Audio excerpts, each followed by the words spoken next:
because whatever he said on that 64th floor was related to an ongoing murder investigation.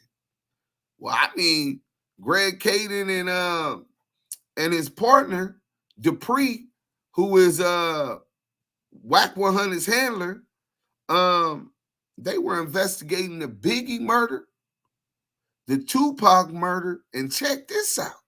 If y'all don't remember, Stutterbox was also caught with an ID that said Amir Muhammad. He was also a suspect in the Biggie Small murder. This rabbit hole right here gets real deep. So you got the sheriffs and LAPD, because Stutterbox was kidnapped in West Los Angeles and West Hollywood. So you got the West Hollywood sheriffs. That's Detective Coed, and you'll see their names in the paperwork. Then you got Stutterbox being released to go get the tape and some more money. They demanded more money from him with the tape of Shaq, right? And he walks right in the 77 division of the Los Angeles Police Department. So they got an investigation going. The West Hollywood sheriffs got an investigation going, and unbeknownst to them, you had the federal wiretap. The feds were already on all of them for all of this type of stuff and other things. But I guess old boy from Main Street didn't want to come on, so we finna make sure we get y'all this content. I got a question, something for everybody else to think about as well. Go ahead. Everything that Wack seems to do involves some type of federal something.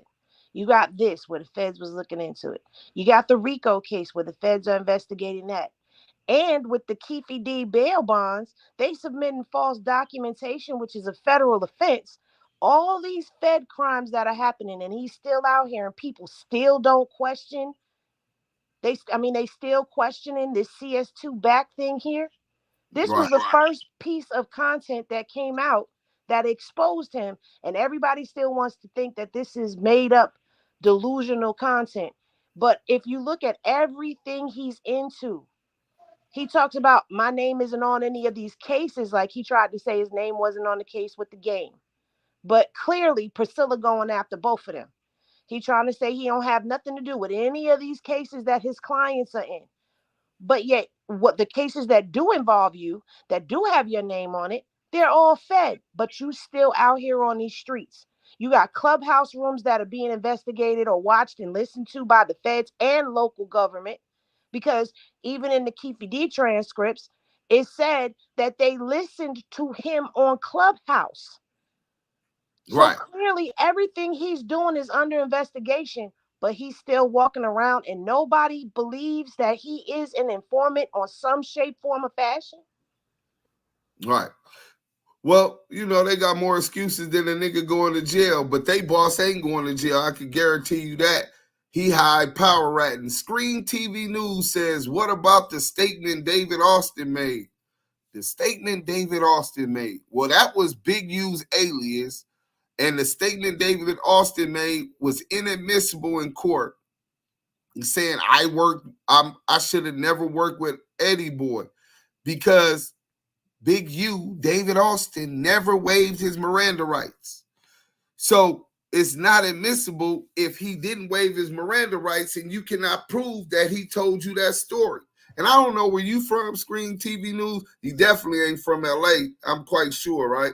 And not only did he not make the waive his Miranda rights, he said he never made that statement at all.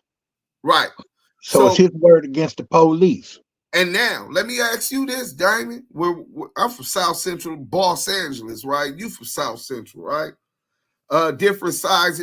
People politic a little different. If your homie didn't waive his Miranda rights and a pig who can lie and say, oh, Duke Sims told me that you did this, right? And if you bite it and give them the information, said, no, it was him that did it and this and this and that, they can utilize that. In that situation, how many times out of 10 do you got to give your homeboy benefit of the doubt with just his word against the pigs? Shit, 10 out of 10. Because you got to understand, and backing up times, you talking about them as the Daryl Gates days. They was doing all kind of foul shit. Right. So that's your answer.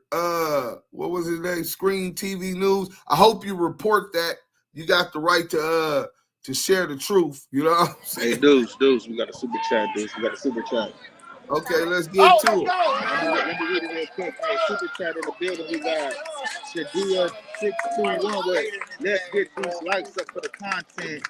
Chuck Diamond, Henny, salute, thumbs up with the $4.99 super chat. We appreciate it and everything that is given to the Dominant Keyway Conversation team. Salute to y'all, man. Bless you and your family. All right, we'll get back to it. Mute up. You got too much background noise, bro. We're going to get into this one, and then we're going to get into the paperwork. See, we showed y'all the wiretap. You know what I'm saying? That's what I first dropped. But let's get into this.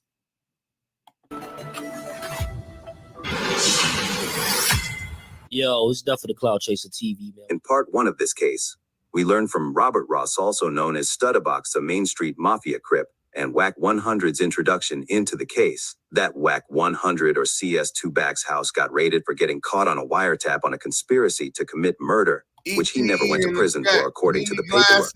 On the video, when you said something about conspiracy to murder, what actually did you hear on audio of Wack 100 that the feds had? His house got raided because he was on the wiretap. He allegedly gave Dog my address, homie. If I get killed, whoever gave him my address gonna get conspiracy to murder. But if I don't get killed, they just get conspiracy to attempted murder because they shot up my Rolls Royce, put 17 holes in my Rolls Royce. That's what I'm trying to figure out, though, Box. Help me understand this, because me and you both know that whole case was your thing. What is Mark saying I had to do with the case, bro? Wack, listen, in the paperwork, it said you tried to call Dog, remember? I tried to and he call won't take Dog. your call. And I couldn't tell you, because they said when Dog called you, his phone was hit. That's how they got on your line. No. And you play. That's what they say, Wack. No. As you can see by now in this first part, Stutterbox clearly implicates Wack 100 into this case, not only in an interview with Deuce M's and Stats 280. Hey, this, the recorded you know how phone you call. know In they part got him? 2, we saw Deuce M's break down the paperwork with the transcript on which Wack. What you say? I said, you know how you know they got him? He go, no. If he was right and he knew he was right, you know motherfucking well, Wack would have blew up. Nigga, you got me fucked up. I ain't did that. Man, come on, homie. No. Yeah. Wack 100 or cs2back was caught red-handed as a confidential informant for the FBI with detailed corroborating evidence and paperwork that leaves no doubt that Wack 100 is in fact confidential source number 2 or cs2back. The paperwork is a transcript of a wiretap. And once I get into this paperwork, you're going to understand that Back was one of the names. Hey, if y'all see that comment, shout out Anthony Rafferty. They called him the Wack Boy, which is where Back came from. I don't know. I heard Mark Stevens, and you're going to hear him say that when the lawyers gave him the discovery and the transcribed wiretaps, that they believe that they knew it was Cash Jones, Wack 100, but they believe the reason they called him Back was because he was a blood. Maybe he talking it, blood, bickety, bowl, all Birio, drinking some bobo and all of the extras that the Bloods do. Maybe it's called Back because he got that grandma booty all on his back. Or maybe it's because they knew they listened to the wiretaps and they know he like 3 fingers in his ass. Who knows? But where the Back part came from, but that's what they was calling him. When they said the Wack Boy, that was Mark Stevens saying, I haven't helped the Wack Boy in a long time. So that's like me saying I helped the Ya Boy in a long time because I'm trying to talk in code and not necessarily say his name. So I'm not sure exactly where it came from, but we do know that, and we'll let Mark Stevens tell you. Let's go. But great point. The feds use for confidential source number 2. So Back Wack also says cs2back.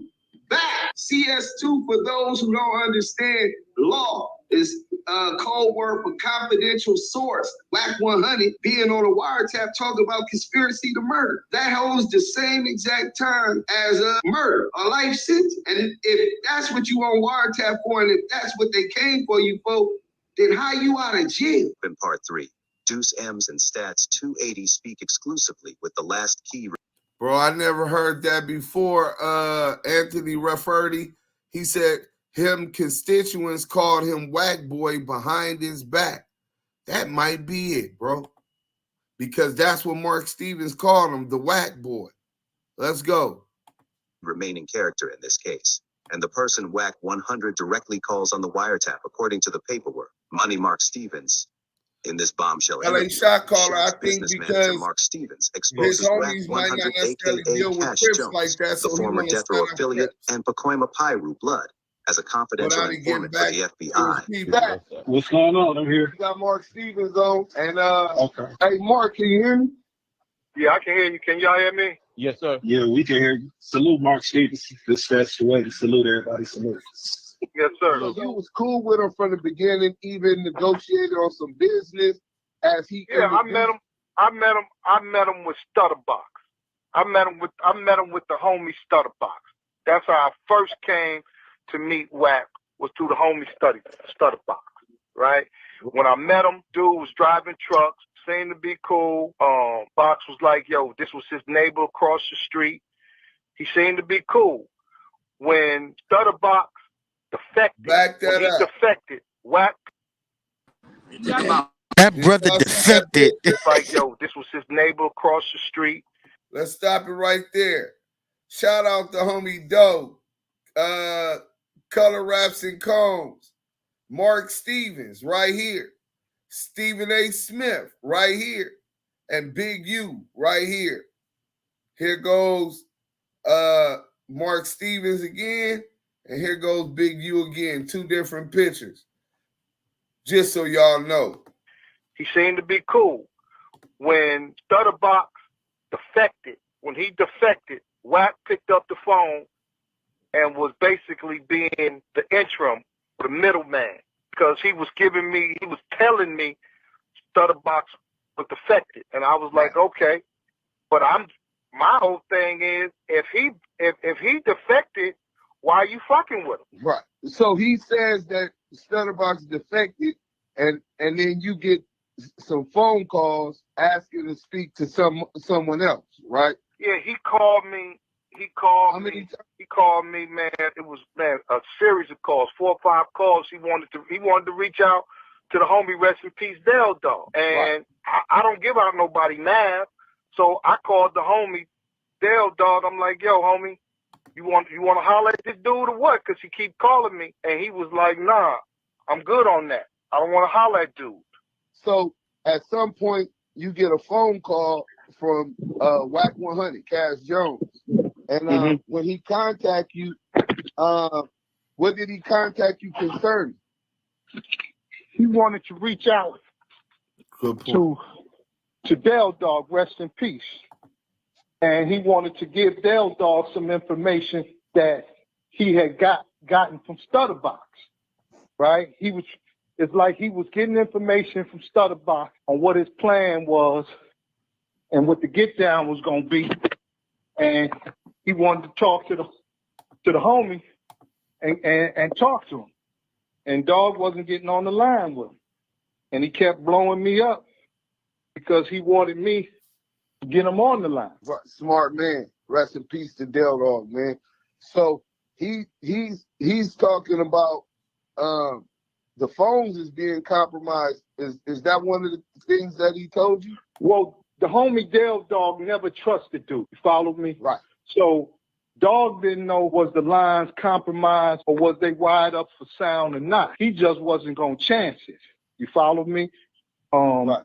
But it was later on. It was later on after they took the case to they was taking it all away because the homie ain't had no choice. You know, he was facing a life sentence, so he had to take it all away. And with all the lawyers that was involved, they was able to get the discovery And that's when we found out that the lines was compromised. And as soon when you get the discovery, was part of that the actual wiretap the whole transcript. I got the whole transcript. When I show y'all the actual paperwork, because this is the wiretap transcript where they would talk about the call and then they break down and summarize it. It's called a transcribed wiretap, right?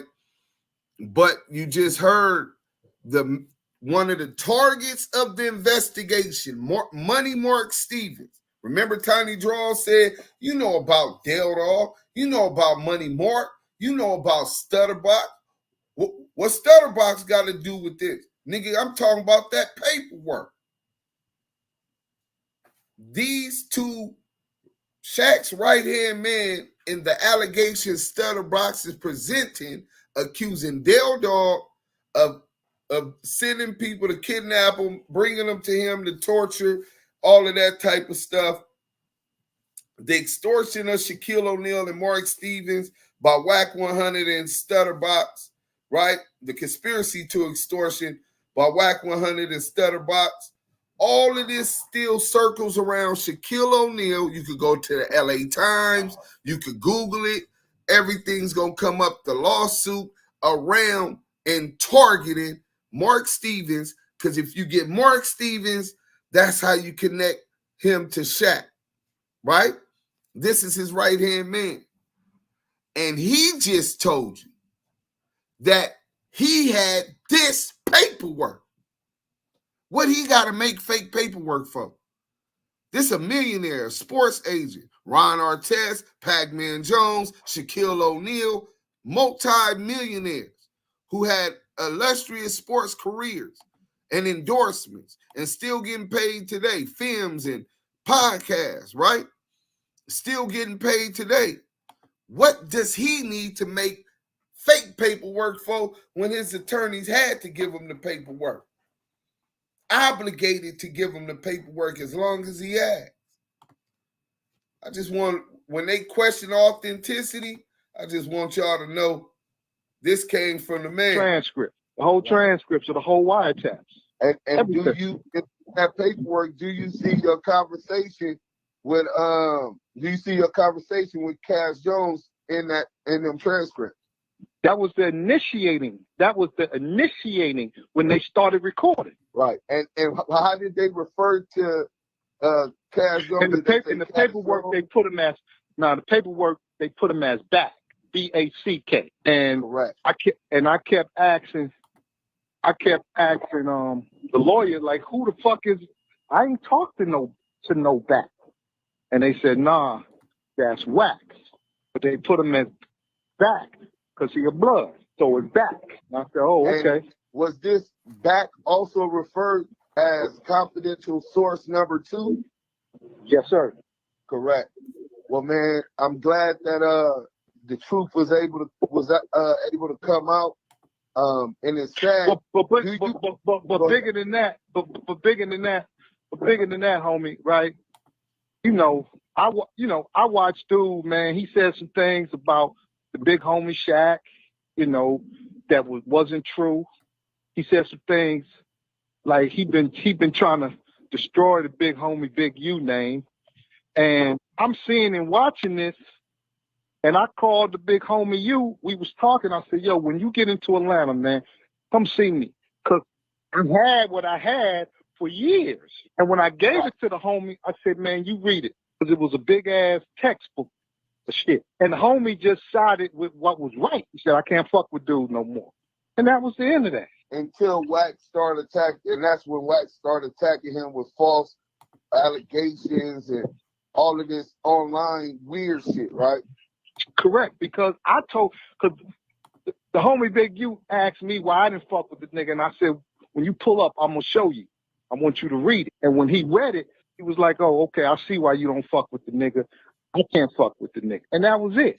Wait, how long was it from when you first got it that you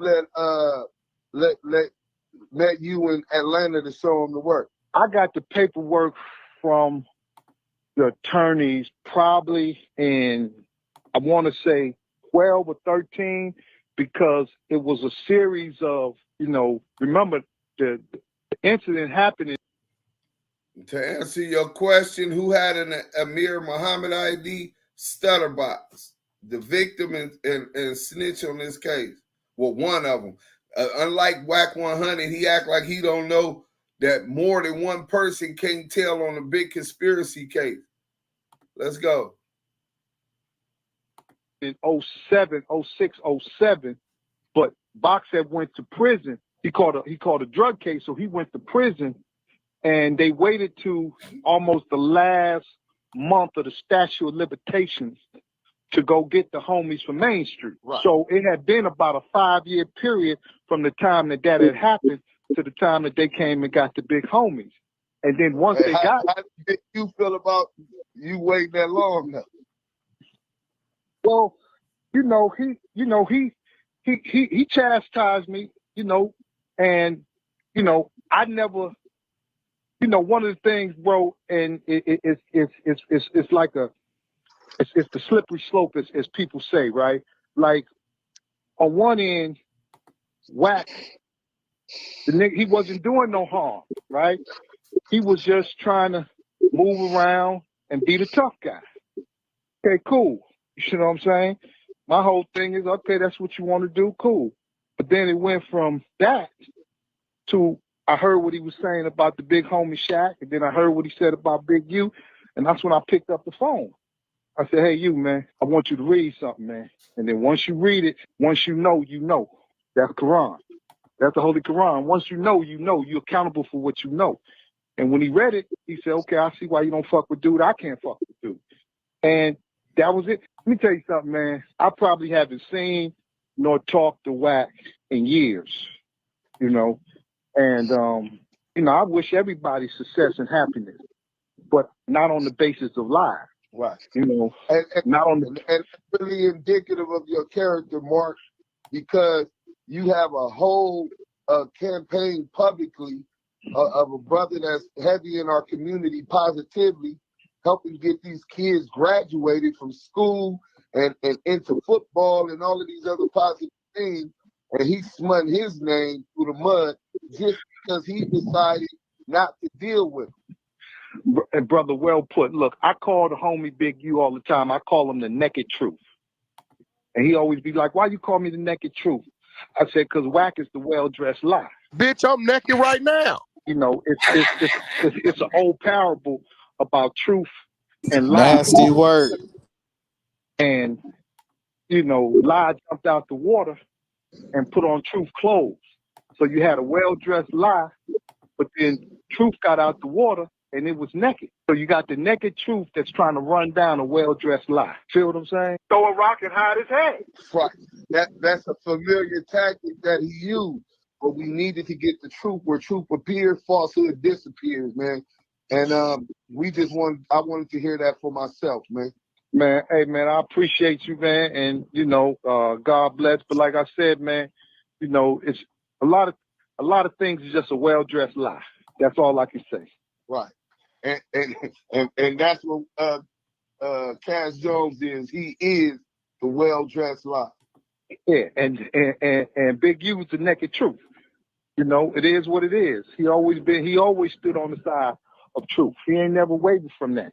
From the time I gave him that paperwork, I watched him take assault after assault because he just did the right thing.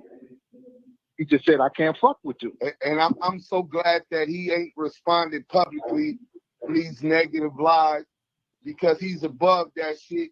Let him stay low and you just stay high. Don't let this man trick you up off the street or the feeling like you got to address every lie he makes up every day. Well, and then you got to understand too, bro, it's, like I told you about throwing a rock and hiding your hand. What's the motive for throwing the rock to begin with? Like, we know the rocks is being thrown, but what's the motive? Like, only thing I saw the homie Big U do, put out a great documentary on hip hop. I see him, man, putting these kids through college and sending them like I'm trying to understand what's the motive, or it's a motive that we can't comprehend because we don't think on those levels. You feel me? Hey, that's perfectly said. And I'm gonna tell you this: in all of my life, being from the community of South Central Los Angeles, only time I ever heard of a public artificial dissemination of disinformation was through COINTELPRO and J. Edgar Hoover, man. And I'm just gonna drop that jewel and let you go, man. Man, I appreciate y'all, man. Y'all have a good day, man. Likewise, brother. All right, salam alaikum. Wack 100, who built his metaverse career by arguing about snitches and paperwork, has himself been exposed as a confidential informant for the FBI, according to paperwork and first-hand witnesses. When you look at the paperwork and talk with the individuals directly involved in this Main Street Mafia Crip case, it becomes abundantly clear that Wack 100, the former death row affiliate, and Pacoima Piru Blood, was previously a confidential informant for the FBI.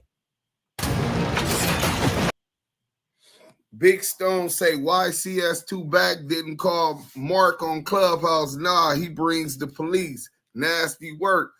How could you bring the police when niggas saying that you went and talked to the police when the first code of the streets is don't talk to police, but you went to the 64th floor and talked to them anyway, right? So now you got accusations and we want to see what was said. You waived your Miranda rights, we want that. The search warrant to your house, we want to know how they got the search warrant, what information they got, and we want to know what they took up out, whatever they confiscated from your house for evidence. We want to know what was said. When you sitting at the table with them people, they start recording, right? There's a recording of what Wack 100 said. And they're going to write what's called an investigative report, summarizing whatever you said. I asked Greg Caden for this, and I'm going to show you that video. I got to look for that one, but remind me before I get off. We showed that Greg Caden said, I said, well, look, I just want all of these things that I just listed to y'all as the public. It's public record. We got a right to do it. He said, not necessarily. He said, not if it's pertaining to an ongoing murder investigation. I'm talking about Wack 100, Cash Jones' statement on the 64th floor when he spoke with Greg Caden, the one of the lead detectives on the Tupac and murder investigation, right? Tupac and Biggie murder investigation, right? So when you talking about the head detective of these murder investigations, you went and talked to them, you got ties. Forget the Main Street case. We see you was trying to line Del Dog up. He didn't go for that.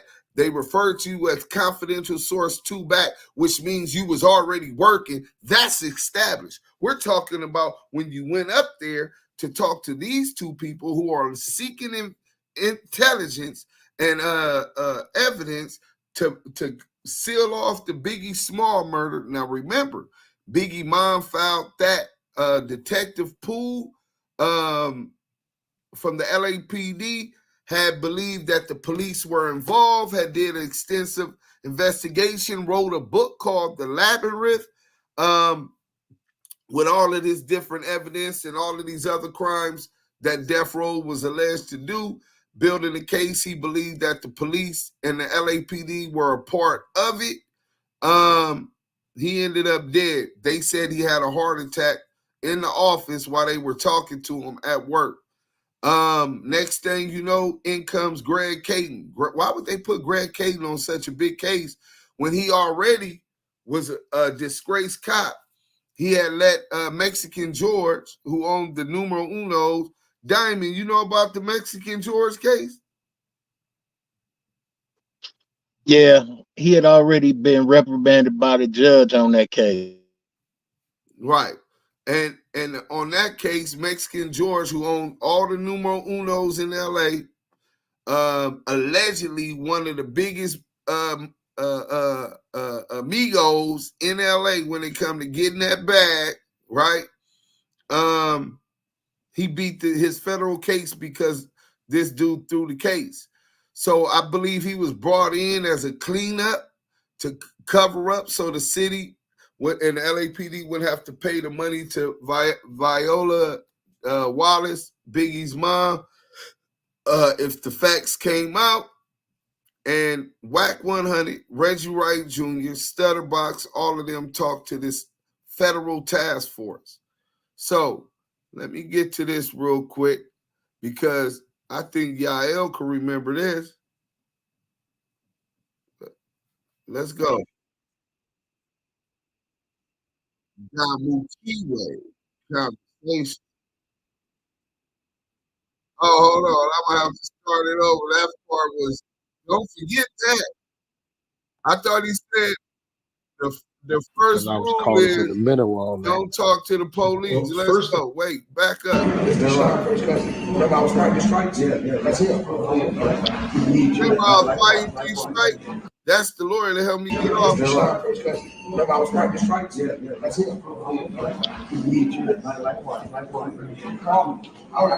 He talking to the sheriff. He said, call right, because I was caught up in the middle on that. Well, first of all, there were no arrests made other than Cash Jones. Wack 100 most famously known for arguing on Clubhouse. One more time. Jones. Wack. Because I was caught up in the middle on that. Well, first of all, there were no arrests made other than Cash Jones. Wack 100 most famously known for arguing on Clubhouse has been exposed as an confidential informant in paperwork recently released by defendant Money Mark and Stutterbox. Before we play the recording of Money Mark, who was the main defendant in this case, confirming Wack is back, let's take a look back to when Wack himself spoke on this case and admitted to meeting with the feds and also saying they owe him a favor. So that's all we want to show y'all about that part. This nasty work. Nasty work. Let's get to this.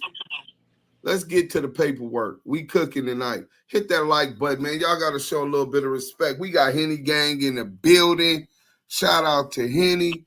And I want to give people something else to think about as well. That's all I'm going to do in here tonight is just give y'all stuff to think about.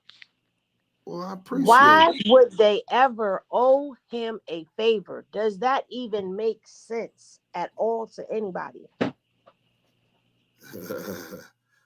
Yeah, he helps. Yeah, I'm gonna answer that. Yeah, it makes sense when you working with him and you giving up reliable source.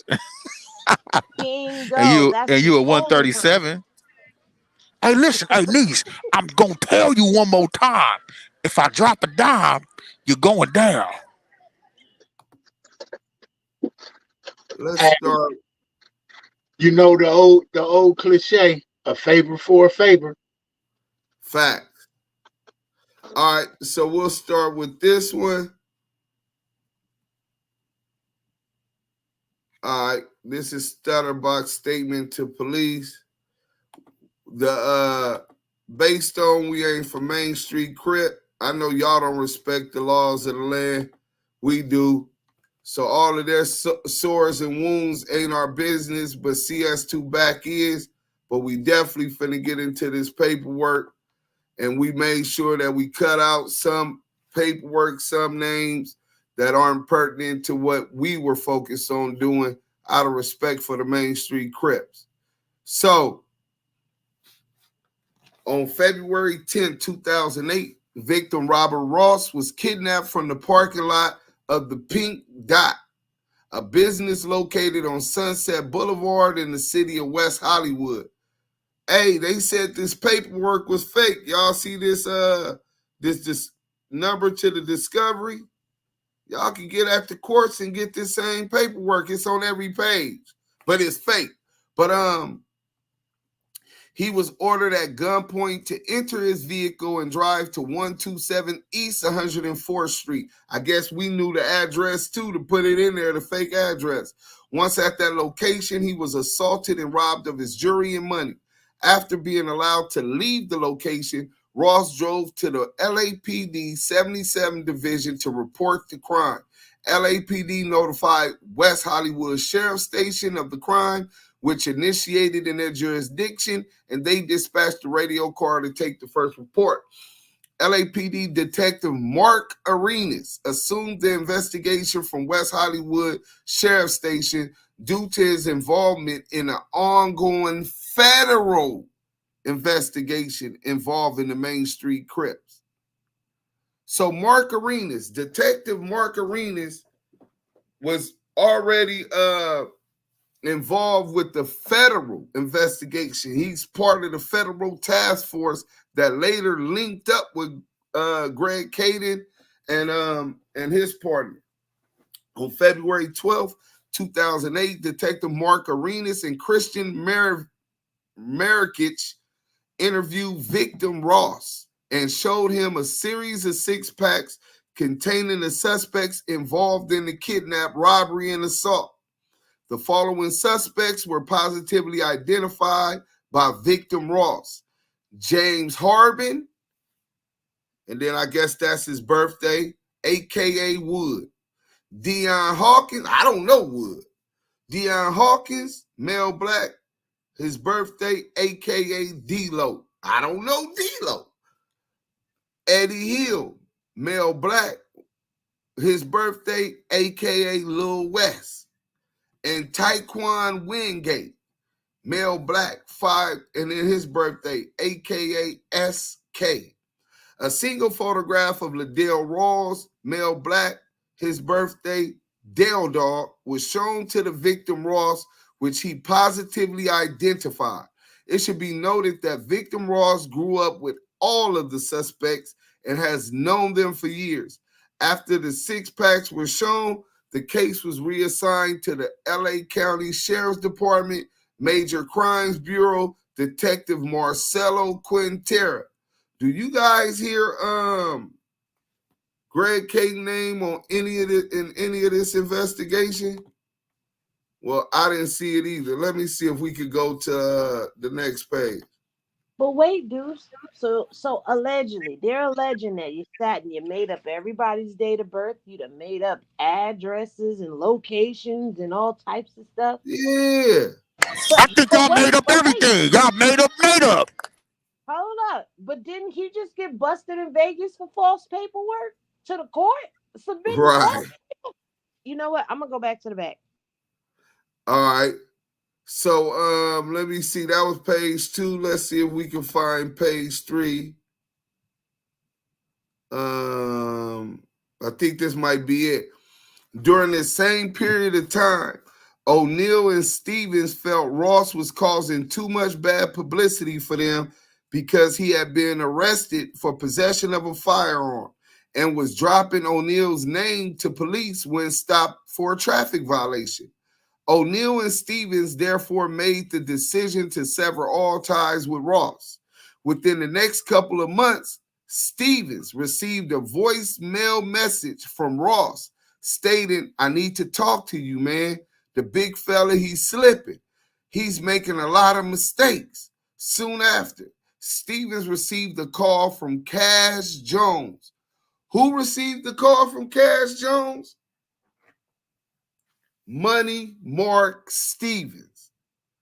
And Cash Jones told him that Ross Stutterbox had a videotape of Shaquille O'Neal having sex with a woman, not his wife, at Ross's home, and that Ross could take the tape to TMZ and get a lot of money. Does that sound like extortion to y'all?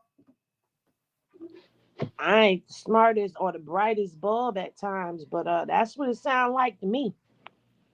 And it's classic motherfucking cs2back. He always in the middle of a play. I got the tape. Whether you talking about Oscar De La Hoya, whether he lying about that one, whether you talk about Kim K and Kanye West, on that one, Ray J and Kim Kardashian, depending on what you believe about that. But I got the tape. But that was page 3, I believe. If it's not in order, let me go to the next one. All right. So Ross, who was still upset over the fact he was owed money, had a friend named Cash Jones deliver a message. Now, this is Stutterbox statement to the police.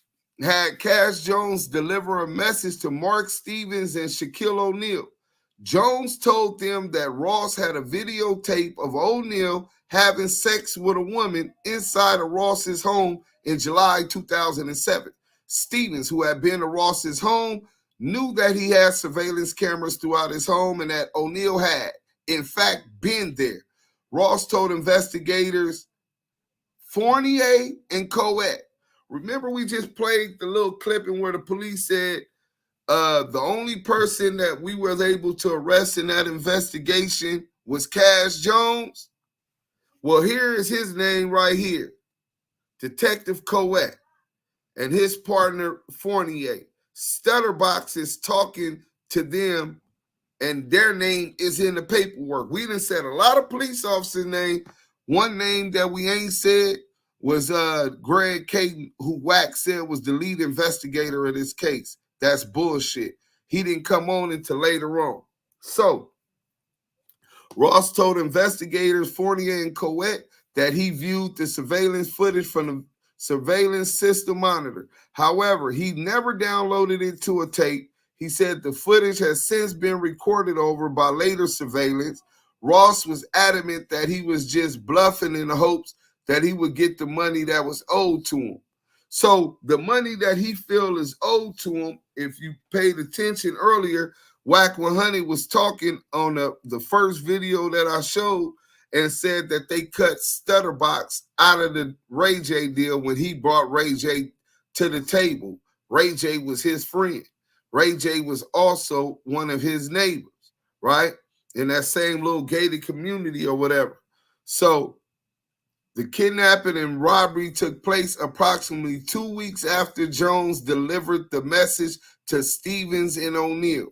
So right now, if I try to extort Henny, Diamond, if I try to extort Henny and I say, Henny, I got you busting it all open on video camera and all of that, and I say, hey, look, she not answering my call. She done cut me off, but she got that bag.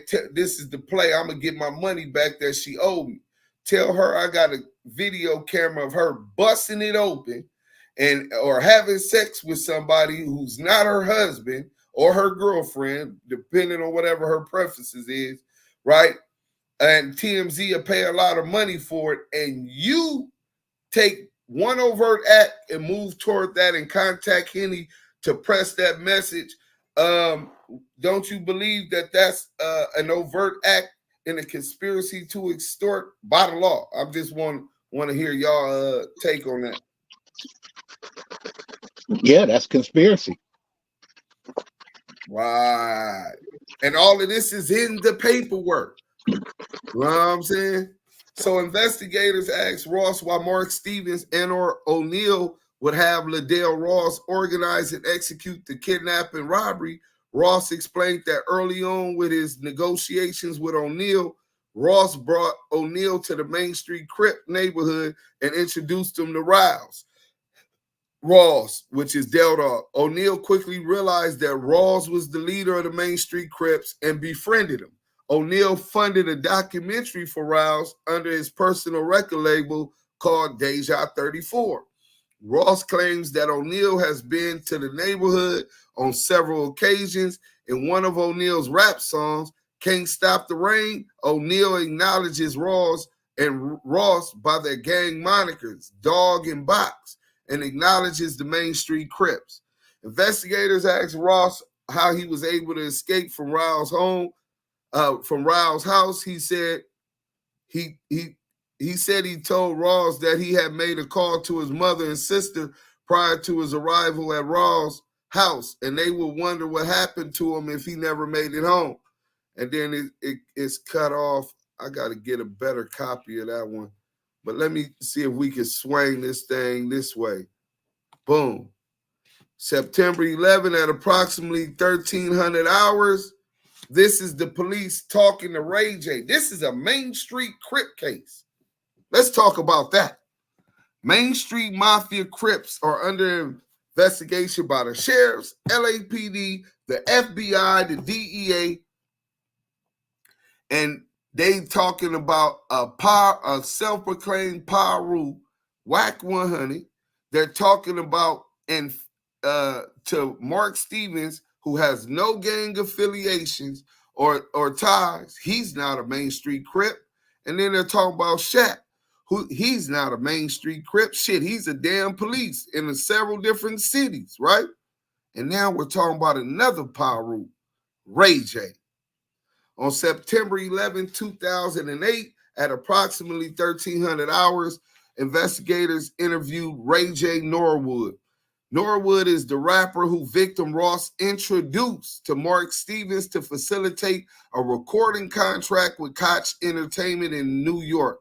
Koch Entertainment is the company now known as E1, who was just bought up by Hasbro for about $7 billion or $8 billion, and paid their debt when they bought it several years ago.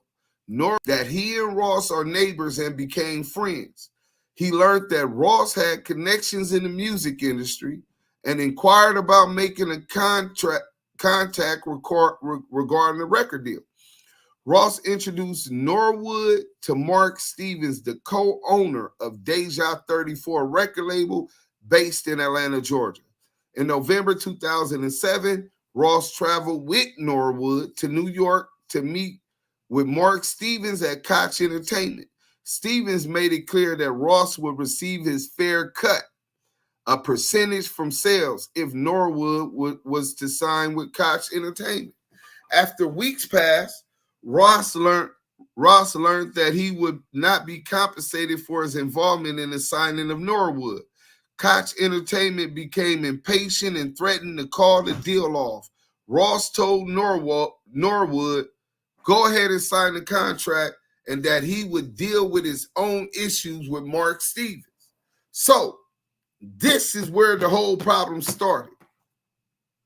Shout out to Mark Stevens, but Money Mark is consistently being said that you had promised by Ray J, and Mark, and even in your own statement, that Robert Ross Stutterbox was involved with the deal to sign Ray J. So was cs2back. He set the meeting up with Suge to get Ray J out of supposed to be contract with Suge Knight.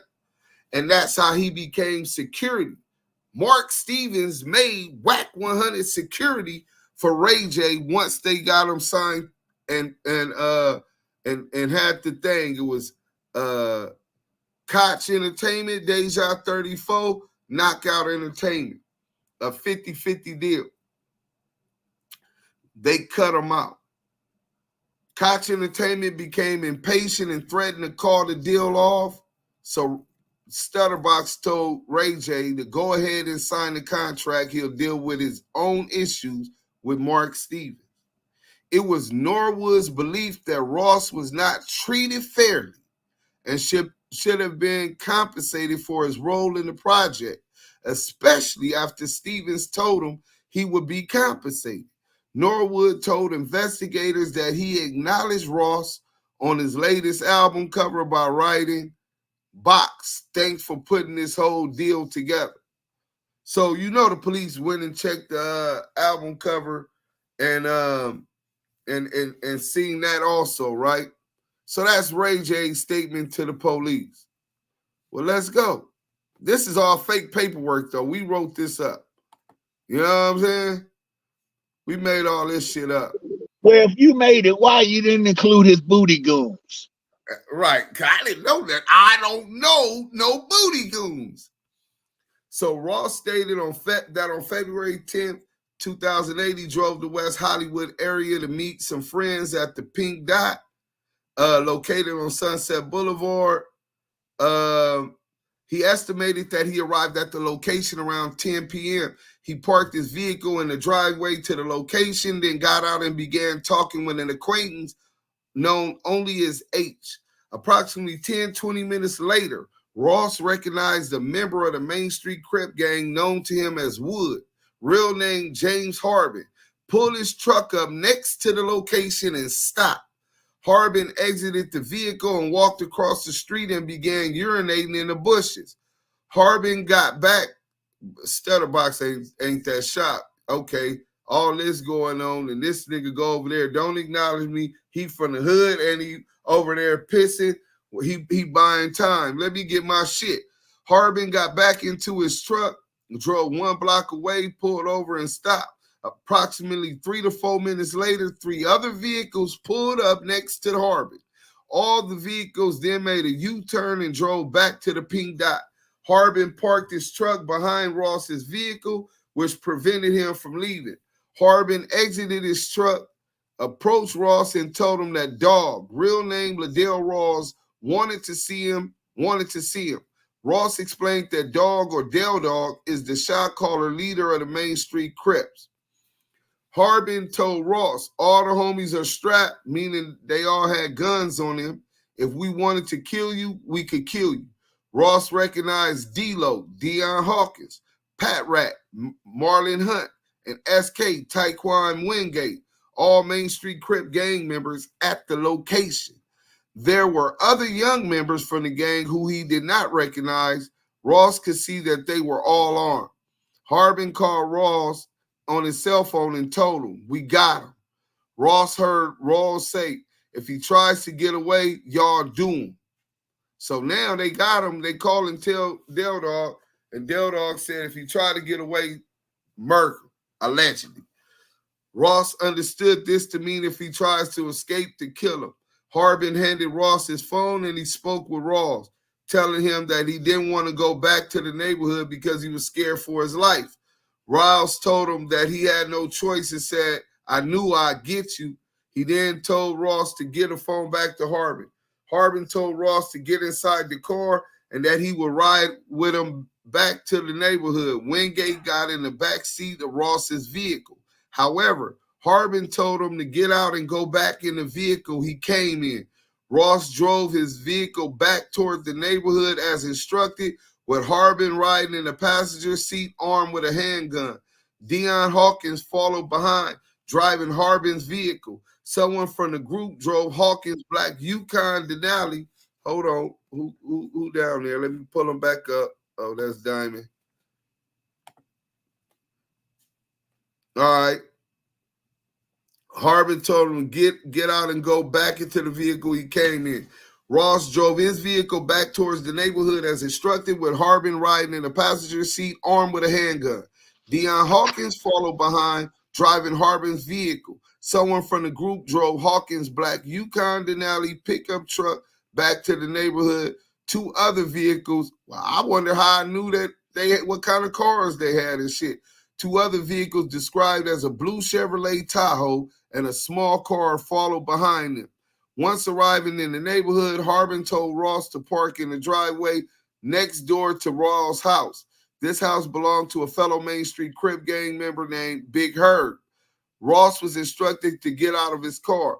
Harbin escorted Ross to Ross' house where he was waiting out front. Also at the location was Deion Hawkins, D-Lo, Marlon Hunt, Pat Rat, and Ross. Ross's cousin, Eddie Hill, Lil West. Let's go to the next page.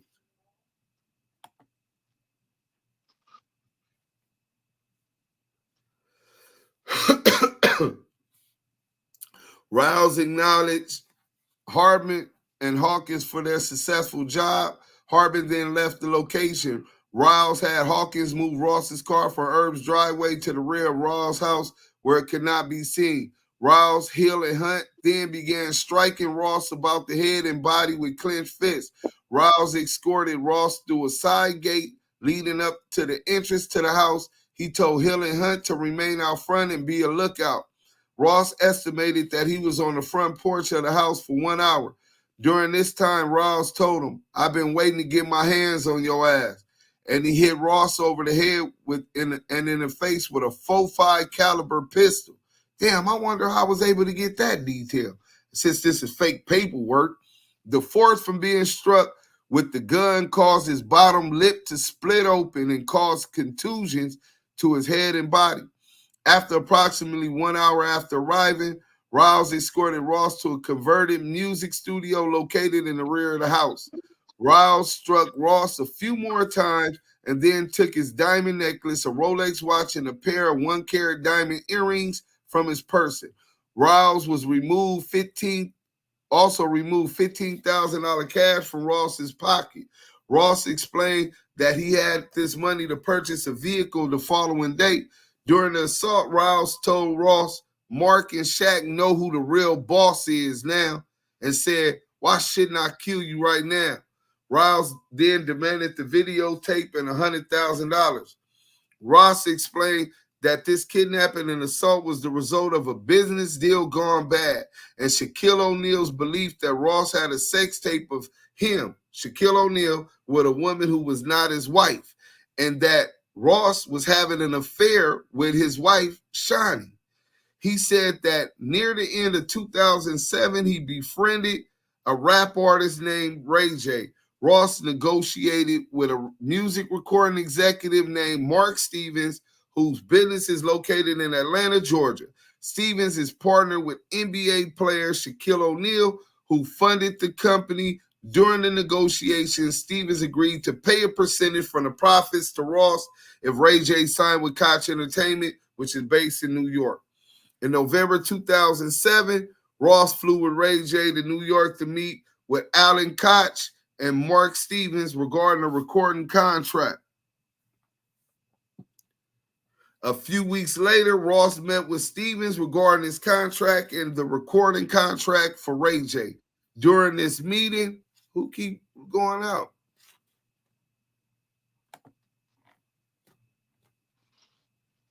Let's go. Okay. So he met with Mark Stevens regarding his contract and the recording contract for Ray J.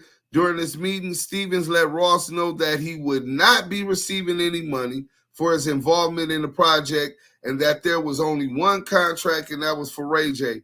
Ray J refused to sign the contract at that time, and the deal was held back for approximately 3 weeks. So Ray J tried to hold them niggas to it and stick with Stutterbox because that's who put the deal together.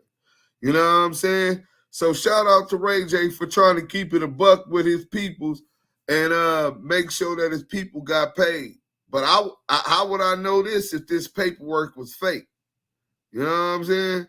So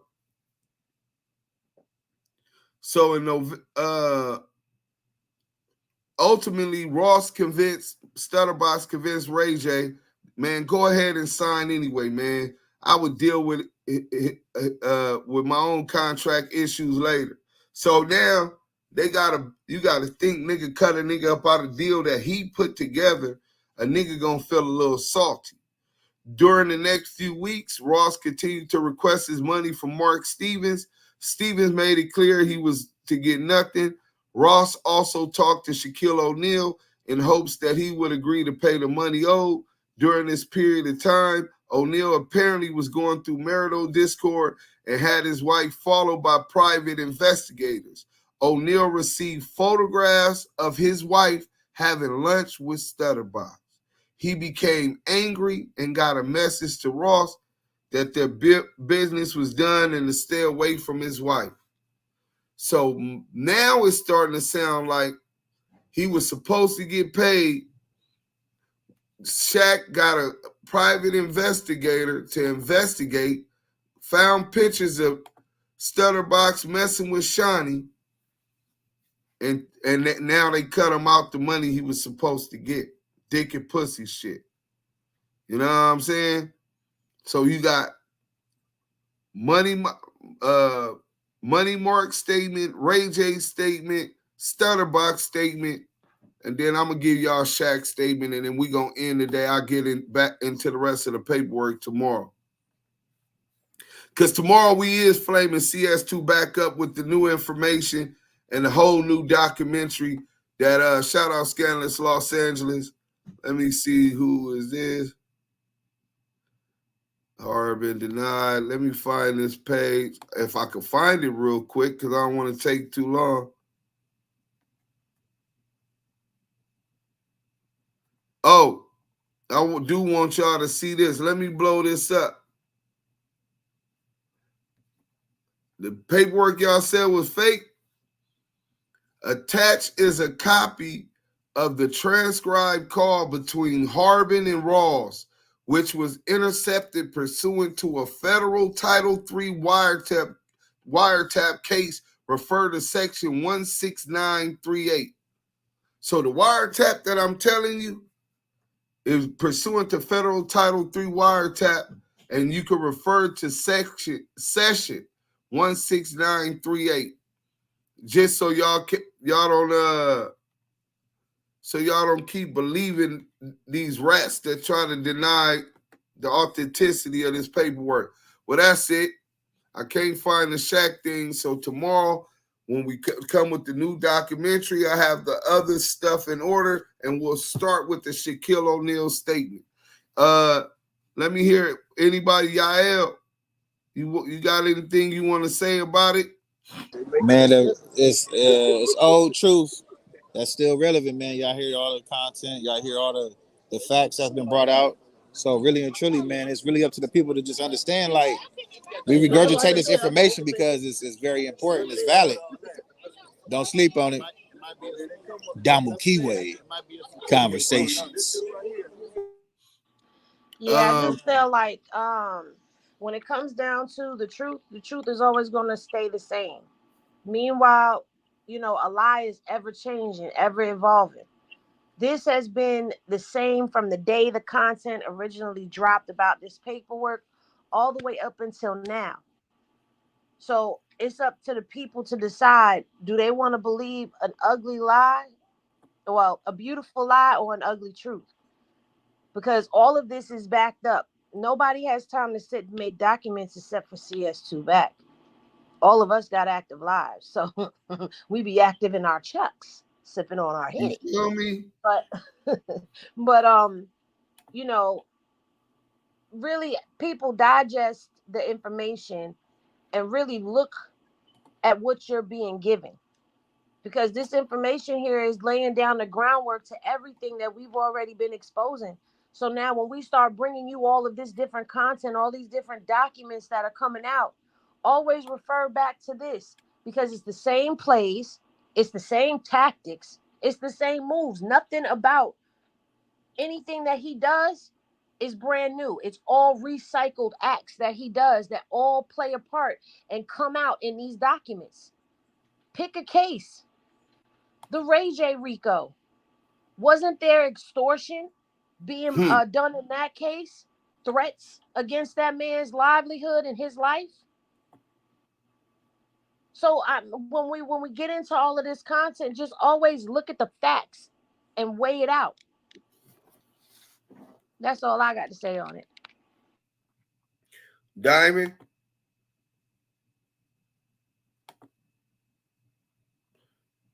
You muted up, bro. Maybe Diamond fell asleep. He don't be getting no sleep. But I'm going to tell y'all this. We also got some new information which came from Reggie Wright Jr. And that was on a phone call. Shout out Spider Loc Most Easty. You know what I'm saying? Spider Loc got him on the phone for me because he slandered my name. He told a story and showed my prison ID, California Department of Correction and Rehabilitation. My prison ID saying that I stabbed a dude up in federal prison, in state prison, and after I stabbed the dude up, that I got DP. Never in my life have I been DP by my mama, her boyfriend. But I'm talking about on the street, what you call it, or in the penitentiary yard. That just don't happen with me. First and foremost, I'm not above or bigger than the program, but I don't mess with the Rainbow Brights. I ain't never ran out on none of my homeboys. I was always frontlining on that, and I don't have gambling debts, and my paperwork always been straight. So I don't have them type of issues. If somebody got an issue with me, I'm going to deal with and stand on my 10 toes and do what I'm supposed to do. You know what I'm saying? So I told Spider Loc, get that nigga on the phone. That nigga owe me a motherfucking apology. You know what I'm saying? So he got Reggie Wright on the phone. And then he was like, man, I don't have no problem with y'all. I love Damu Kiwe Conversation. Do Sims, the way that y'all do research. And then the way y'all come and break it down with the receipts. That's why I respect what y'all doing. I said, man, fuck all that. I need an apology because my homies ain't going for all of this smutting shit. That's what Wack 100 did. And he know what he got coming when we catch him. if you saying you ain't got no problem with me, then you need to say that publicly. So he like, well, I'll get that. He said, you only was beefing with me because my beef with Wack 100. I said, exactly. Because you helping Wack 100, you giving Wack 100 information and all of this shit. So he said, well, I'll get you on bond first this week, but I'm not going to lie. I became suspicious that Wack 100 was working with the feds, Greg Caden and Dupree. It got so bad that I had to go ask Dupree and Greg Caden, and they told me that he wasn't working with them. So I said, well, he a 137. They can't even reveal his identity as a CS 137 to a judge. So if the judge can't know his identity, he'll never testify in court. That's what a once confidential source 137 is. Why do you think he was going, I have a real good relationship with Caden? I said, well, obviously it wasn't too good. He said, but what made me suspicious that Wack 100 was working with them was in Greg Caden's paperwork, Wack 100, every incident where it happened, where they raided his house or whether they raided his truck and all of these things, they changed Wack 100's name in the paperwork. Now, we didn't see Greg Caden's name in none of the paperwork I read, and you'll see tomorrow it's not in there. These are different investigations. Greg Caden didn't join this investigation until he federalized the Main Street investigation. He says that they didn't know to, and I'll show you all the dates and the documents that I got from Greg Caden about when they federalized the Main Street case. Okay, there you go, Diamond. So, yeah, ex police officer, Reggie Wright Jr., told me and Spiderloke, and Scandalous Los Angeles TV was on the phone also. Me, Spiderloke, and Scandalous Los Angeles TV, that he, in his instincts, that he started at some point to believe Wack 100 was working with Greg Caden and Dupree. So much so that he went and asked him, and the reason why was because in Greg Caden's paperwork. Now we're talking about the Biggie Tupac murder.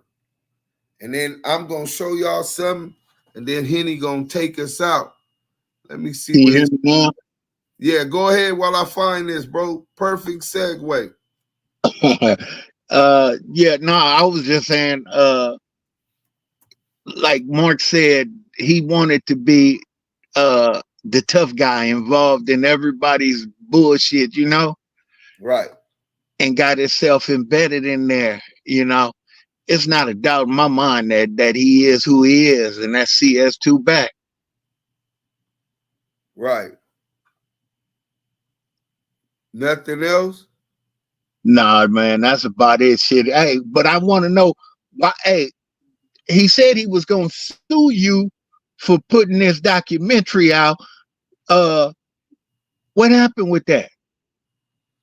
I'm finna get it to you right now. He said he was gonna sue you. He was gonna sue World Star Hip Hop. He was gonna sue everybody. He said you made it. You well, yeah, you you know got they the say hit dog holler, right? So once we dropped that documentary, in 3 days, in 4 days, we was at 3 million views on World Star Hip Hop. They took the video down, and I could show you everything. I registered it, certificate of registration, ISRC code, UPC code. It's on the certificate of registration with the Copyright Office. This is my intellectual property. The guy, they never sent me a takedown notice, which is the law under the Digital Millennial Copyright Act. If you post a picture on Facebook nude right now, they're gonna tell you that this wasn't in compliance with their rules. It was explicit pictures or whatever. If you using somebody music in there, they're gonna tell you that they removed your post because Universal has claim to the music that you play in it. But when it came to oh, here it go right here. When it came to this, cs2back, We didn't, for some reason, we couldn't get a takedown notice, right? So I could appeal it, move forward with legal issues or whatever. What made it worse, Wack went on No Jumper, and when they had the big thing on No Jumper about it, and he said, I filed a cease and desist. I was never served with anything from nobody.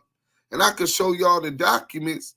I had to contact World Star Hip Hop DMCA agent with an email. They responded back and said that they're going to investigate it. They never got back. I hit the parent company of World Star Hip Hop and told them the same thing, and they said the same thing, never heard nothing back. What's worse than that is those 3 million views off of my intellectual property with the advertisement that was being collected on that label engine, which is the search engine that snatches the money for World Star Hip Hop.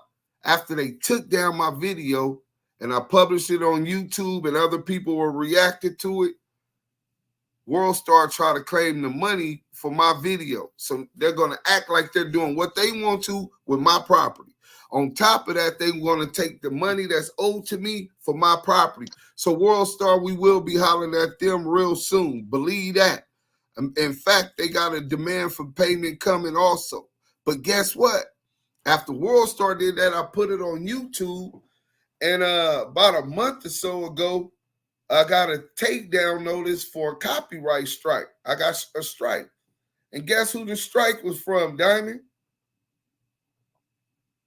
Don't say cs2back. Cash Jones, right?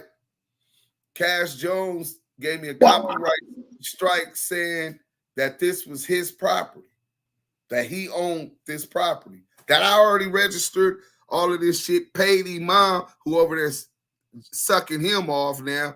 First the same one that he cussed out and told him he was a bitch and all that. Yeah, treated him like he should be treated because he already, okay. You know, I paid him. They say treat him like a prostitute. Treat him like a prostitute. You know what I'm saying? But I paid him the money, sent him all of the links, explained to him the whole case. He tell me, I'm convinced this guy's definitely a high power informant. This and this and this and that. And but that was a work for hire. So he had no interest in my he got paid off the top. Wack 100 tries to claim the video as his because he doesn't want the world to hear the truth. Well, good luck with that. You didn't want the people to hear Big U. Big U wasn't even going to bring it out. Once he got the paperwork, he loved Wack 100 so much. Well, really, Wack 100 family, right? His wife, his kids knew his family. He was so attached that he couldn't do nothing to him. So all he did was leave him alone. And Wack couldn't figure it out, and he ran to try to get it out, get ahead of it, right? He comes up and yeah. That's the cold thing about it. What everybody didn't realize was once Mark and Shaq revealed to Draws, look, this is who this dude is. This is what he's done. And bro made his own decision and said, you know what? I can't fuck with him no more. And he let the dude go cold turkey. It's like he felt like he was in a relationship and a motherfucker just stopped calling, didn't come by no more, and just shut everything down. And just like a relationship, he was so emotionally attached that now he like, I'm gonna make your life the worst in the world. I'm gonna do everything I can to hurt you because you hurt me. Right. Crazy. And that's why you see it every day for the last 3 years. This dude trying to get ahead of it and distract from the fact of the reality that he has to live with. He's cs2back.